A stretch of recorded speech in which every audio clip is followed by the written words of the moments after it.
अमेठी की बेटी, अमेठी की दीदी। एक तस्वीर चलाइए। मैं अपने प्रोड्यूसर से कहूंगा एक वो तस्वीर अगर हम चला पाए स्मृति ईरानी जी के लिए, फिर उस तस्वीर की कहानी आप भी सब सुनिएगा और स्मृति जी आपको बेहतर वो तस्वीर अगर हम चला पाए। अमेठी की दीदी, देखिए वो तस्वीर है सामने, देख पा रहे हैं आप सभी?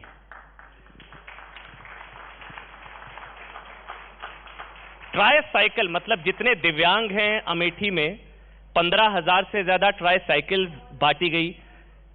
कहानी आप बताएंगी स्मृति जी? मैं बताऊं। सिद्धिनाथ सिंह जगदीशपुर गए, उन्होंने इनसे पूछा तो उन्होंने बोला कि 20 साल हो गए नहीं मिली थी, अब मिली है।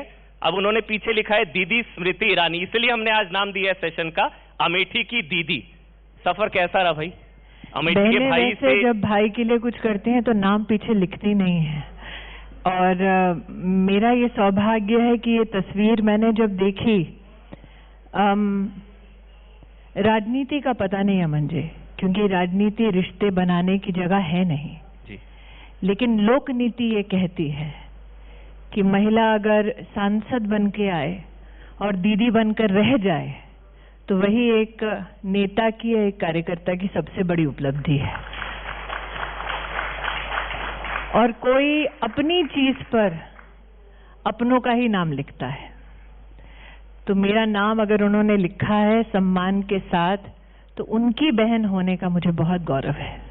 ये सभी दिव्यांगों को वहां पर ये क्रमशः 7 वर्षों में कई प्रयास ऐसे हुए हैं, लेकिन मुझे लगता है कि एक कहानी जो आज तक शायद कहीं नहीं गई, कहीं भी लोगों के ध्यान में नहीं आई, ऐसी ही एक साइकिल पर एक नौजवान 22-23 साल का बैठा था। मैं किसी कार्यक्रम से निकल रही थी, पता नहीं मन में क्यों आया, मैंने उस नौजवान को देखकर कहा मायूस क्यों हो? तो उसने अपनी ट्राईसाइकिल की तरफ इशारा करते हुए कहा दीदी मायूस ना होऊंगा, 22 साल का हूँ, चल नहीं सकता हूँ और भविष्य भी अंधकारमय लगता है, पता नहीं क्यों मेरे मन में आए चलना है। उसने कहा बिल्कुल चला सकती हो। मैंने कहा कोशिश कर सकती हूँ। संदीप नाम का लड़का है, मैंने कहा आओ दिल्ली में कोशिश करते हैं, एम्स में जाते हैं, देखते हैं किसी के पास कोई तो समाधान होगा। संदीप दिल्ली आया, हम लोग करीबन 1.5-2 महीने तक जद्दोजहद अस्पतालों में करते रहे। ये चुनाव से काफी पहले की बात है और आज संदीप चलता है। तो मेरे लिए अमन जी एक ट्राईसाइकिल तो ठीक है, इनका बड़प्पन है कि मेरा नाम इसमें इंगित किया, क्योंकि ना करते तो वैसे भी दिल्ली में किसी को पता नहीं चलता। लेकिन अगर आप मेरी उपलब्धियां गिनवाना चाहते हैं तो अमेठी की दीदी होने के नाते 7 सालों में उस 22-23 साल के लड़के का साइकिल से उठकर चलना, मुझे लगता है मेरे जीवन की आज कितने भी तमगे मिले हों या कितनी भी शोहरत हासिल की हो, वो मेरे जीवन की सबसे बड़ी उपलब्धि है कि एक व्यक्ति में दोबारा जीवन जीने की, संघर्ष करने की चाह उत्पन्न करवा देना, अपने पैरों पर खड़ा करना। लिटरली ये सौभाग्य सिर्फ एक माँ को प्राप्त होता है, एक बहन को प्राप्त होता है।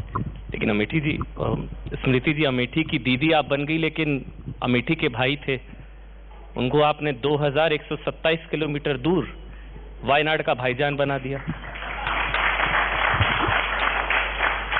मैंने कुछ नहीं किया। सच कहूं तो जहां पर 5 दशक तक एक दबदबा हो खानदान का, वहां पर एक साधारण परिवार की महिला का आना और तख्त पलट देना, ये दुस्साहस मैं नहीं करूंगी। इस बात को स्वीकारना कि अकेले मैंने तख्त पलट दिया। समाज आक्रोशित था, अमेठी आक्रोशित था, और अमेठी ने एक स्वर में निर्णय किया कि अब स्मृति ईरानी तो सिर्फ एक शस्त्र है, एक साधन है।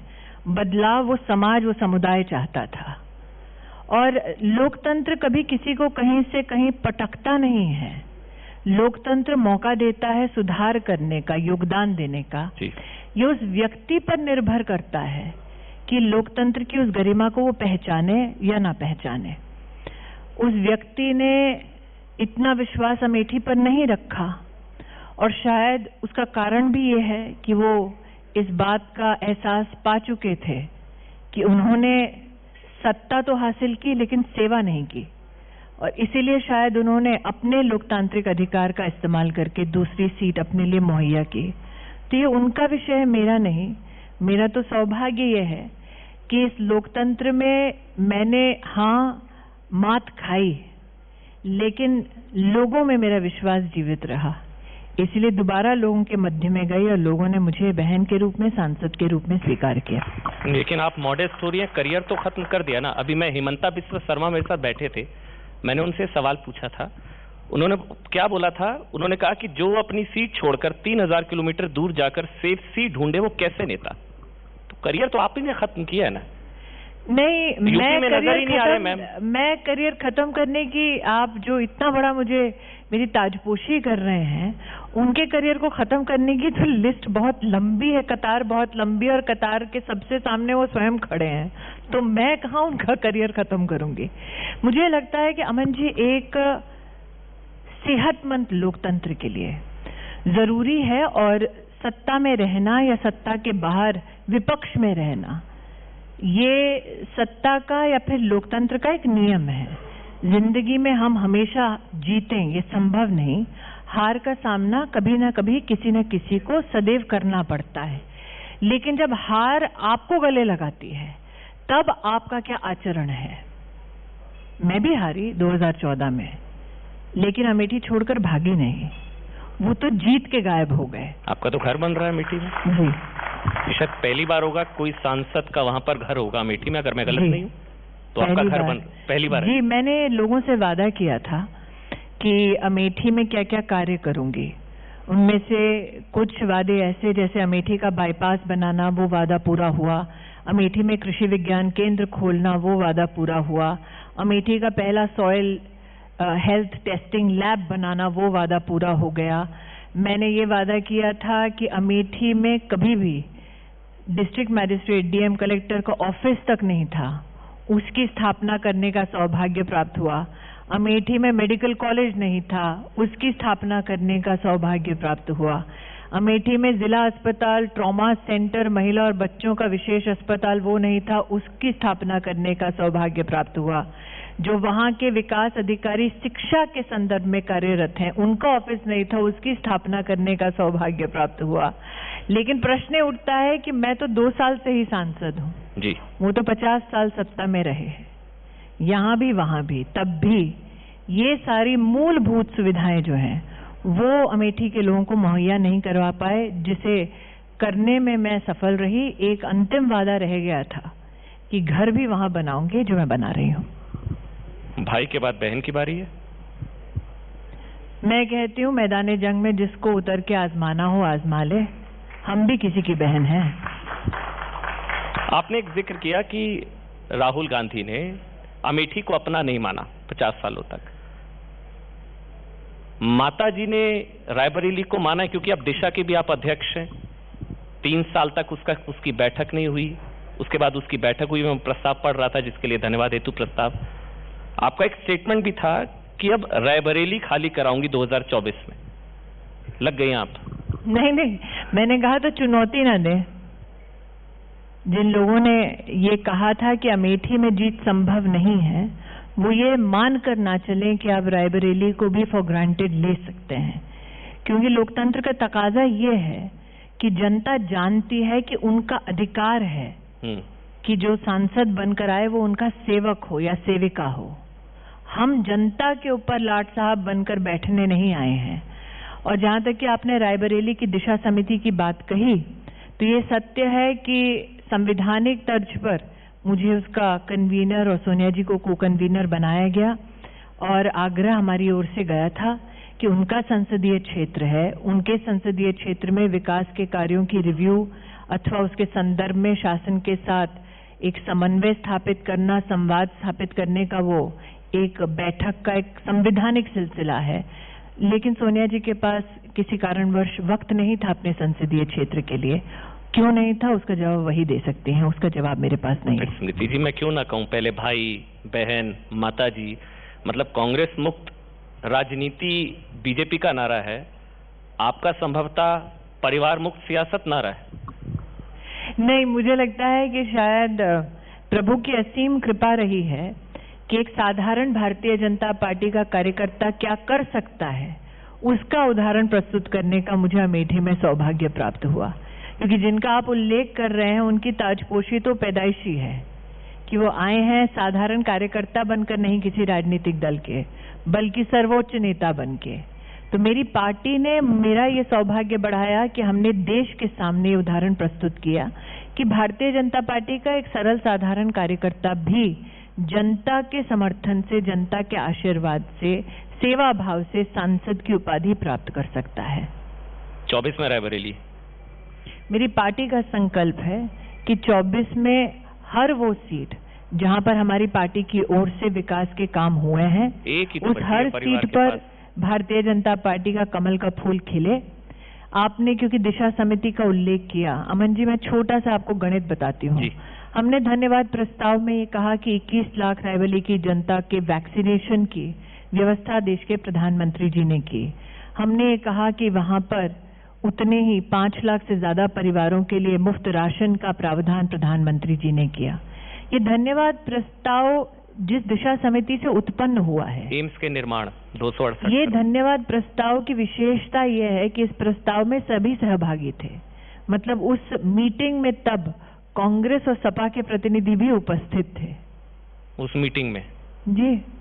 और वो मीटिंग पिछले 3 साल से नहीं हुई थी। अब उसका तो मैं उसके ऊपर विश्लेषण नहीं करना चाहती, लेकिन धन्यवाद प्रस्ताव में ये सब सहभागी थे।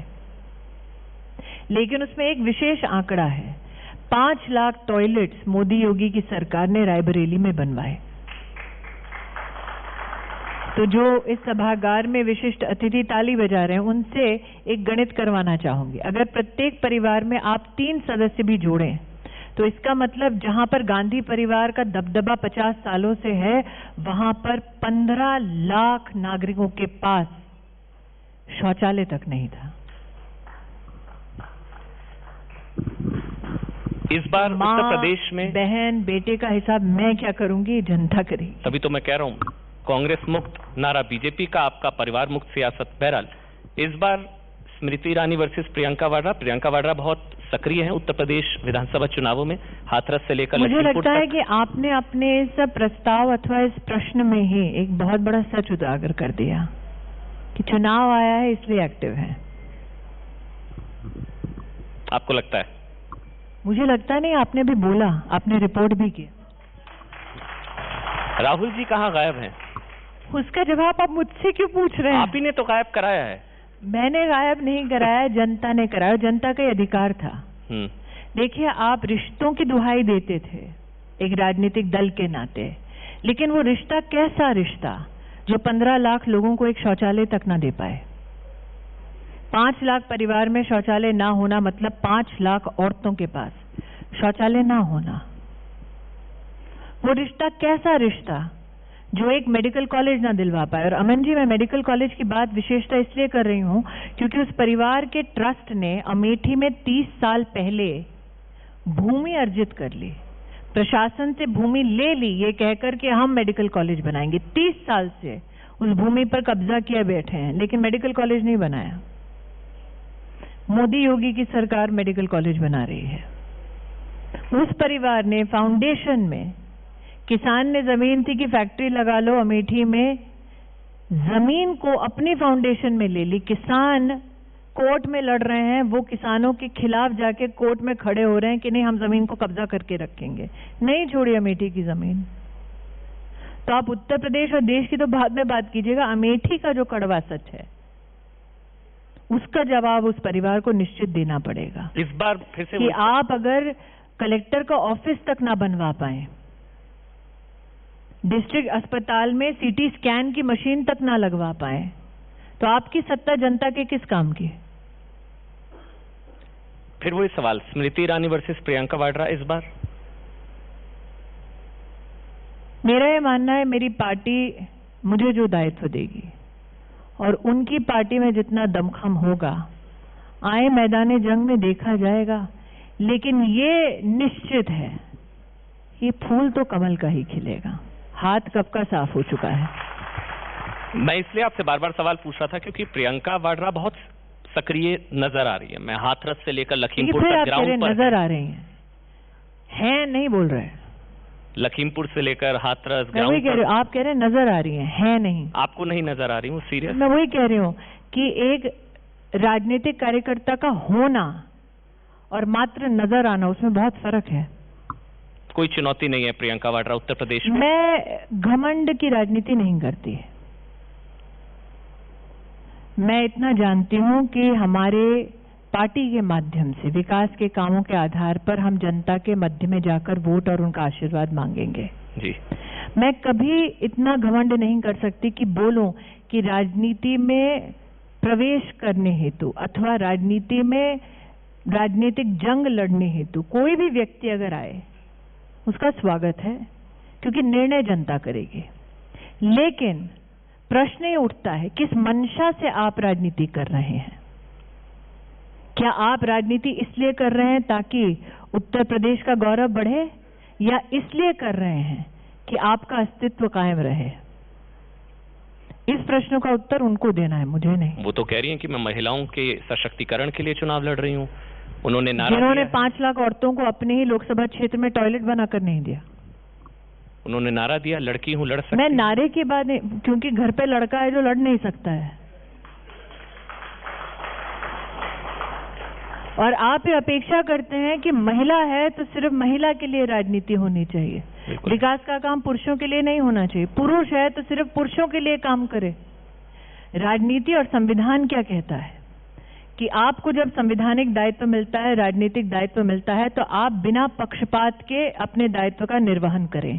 पहले वो जाति और धर्म के नाम पर पक्षपात करते थे, अब लिंग के नाम पर पक्षपात करते हैं, लेकिन पक्षपात करना वही उनका राजनीतिक स्वभाव है। नहीं, लेकिन 40% टिकट महिलाओं को नहीं, आप उल्टा देखिए, 60% टिकट वो महिलाओं को नहीं देना चाहती, ये उन्होंने ऐलान किया है। राहुल गांधी कह रहे हैं कि मैं प्रधानमंत्री बनूंगा तो 33% महिला आरक्षण लागू करूंगा। 40% टिकट महिलाओं को। जब रिमोट उनके हाथ में था तब क्यों नहीं किया?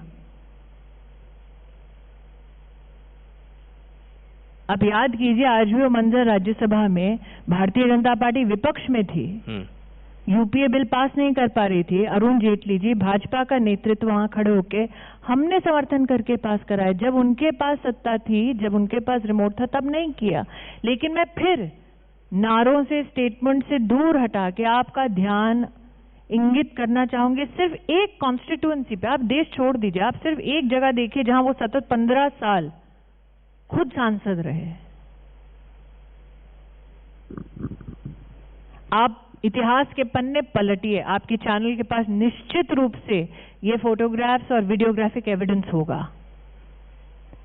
गांव ने लड़कियों के लिए स्कूल बने, उसके लिए जमीन दी, वो जमीन अपने फाउंडेशन के नाम कर ली, और लड़कियां जब धरने पे उतरी तो उन लड़कियों को उठा के जेल भरवा दिया। और ये महिला सशक्तिकरण की बात करेंगे। टॉयलेट नहीं बना पाए, देश बनाएंगे। यूपी विधानसभा चुनावों को आप महिला सुरक्षा के लिहाज से कैसे एनालिसिस करती है? महिला सुरक्षा के लिहाज से आप इस दृष्टिकोण से अगर मुखातिब हैं कि एनसीआरबी में केसेस कैसे रिड्यूस हुए, मैं उन आंकड़ों पे नहीं जाती। मैं एक छोटी सी आपको बात बतलाना चाहती हूँ। उत्तर प्रदेश ने वो मंजर, वो खौफ देखा है जब न सिर्फ रात के अंधेरों में बल्कि दिन दहाड़े महिलाओं के साथ उत्पीड़न के काम उस राजनीतिक दल के लोग करते थे जिनके सर्वोच्च नेता ये कहते थे लड़के हैं, गलती हो जाती है। जब एंटी रोमियो स्क्वाड स्थापित हुआ था तब लोगों ने मजाक उड़ाया था, कथाकथित वरिष्ठ लोगों ने, जिनका एक इंटेलेक्चुअल माइंड स्पेस है इस देश में। आज सत्य यह है कि 10,000 से ज्यादा ऐसे मंचलों की गिरफ्तारी उत्तर प्रदेश में हुई है। 200 से ज्यादा फास्ट ट्रैक कोर्ट्स हुए हैं स्थापित। और उससे भी ज्यादा बड़ी बात कि लगभग 50,000 महिलाएं बैंक सखी के रूप में उत्तर प्रदेश में कार्यरत हैं। मतलब कि बैंक को घर तक ले जाने का काम वो करती हैं। ये तभी संभव है जब उत्तर प्रदेश में एक महिला को इस बात का एहसास हो कि हाँ, वो सुरक्षित है, और भगवान न करे अगर कोई चुनौती आई तो प्रशासन और प्रदेश की सरकार उसे संरक्षित रखने के लिए भरसक प्रयास करेगी। जब इतना कुछ है तो फिर आरोप लगते हैं कि आप लोग चुनाव को, आप लोग मतलब भारतीय जनता पार्टी चुनाव को कम्युनल बना देते हैं। हम ही लोग, मैं भी भाजपा से ही हूँ, बोल सकते हैं। कम्युनल बना देते हैं, मतलब जिन्नावादी, अब्बा जान, चचा जान, फिर इन सब चीजों की क्या हमने जरूरत नहीं बोला, बोले वो, जवाब हम दे तो दोषी हम। जिन्नावादी वर्सेस राष्ट्रवादी, अगर वो शुरू करें तो हम जवाब न दें, आप ये कह रहे हैं? नहीं, अब्बा जान, चचा जान, अभी केशव प्रसाद मौर्य का बयान आया, आपको बिल्कुल आपको पता होगा स्मृति जी, कि काशी जारी है, मथुरा की बारी है। फिर शफीकुर रहमान ने बोला कि हम 40 करोड़ है, कम मत समझिए। तो ये डिवाइड होता है, ये कम्युनल कर दिया जाता है माहौल को। देखिए, आप एक लोकतंत्र का हिस्सा है जहां पर संविधान और कानून की मर्यादा में हर हिंदुस्तानी को अधिकार है कि वो अपने मत को आगे बढ़ाए या अपने एक्सप्रेशन को, अपनी भावना को अपने शब्दों के माध्यम से प्रस्तुत करे। लेकिन जिस राजनीतिक दल की बात आती है तो प्रधानमंत्री जी ने लाल किले की प्राचीर से 15 अगस्त को साफ कहा और अपने उद्बोधन में बार बार इसको दोहराते हैं, सबका साथ, सबका विकास, सबका विश्वास, और 75वां वर्ष है आजादी का, इसमें सबके प्रयास की जरूरत है।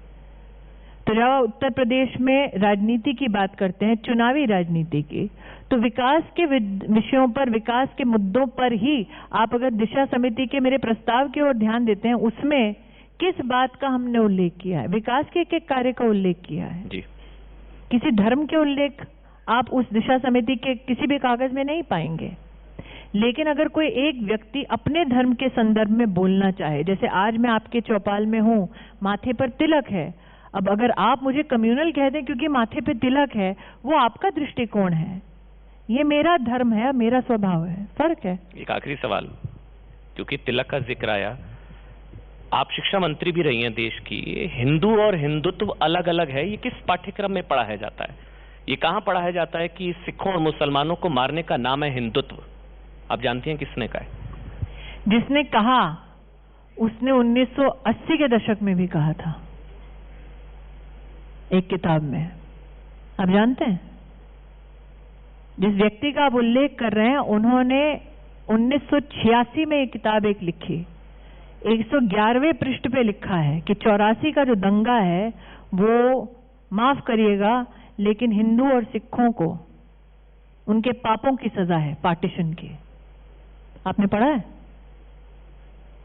और ये कांग्रेस के वरिष्ठ नेता लिख चुके हैं। कांग्रेस का वरिष्ठ नेतृत्व उनकी इस भावना को जानता है, और जब सरकार बनाता है कांग्रेस का ये खेमा, तो उनको मंत्री बनाता है।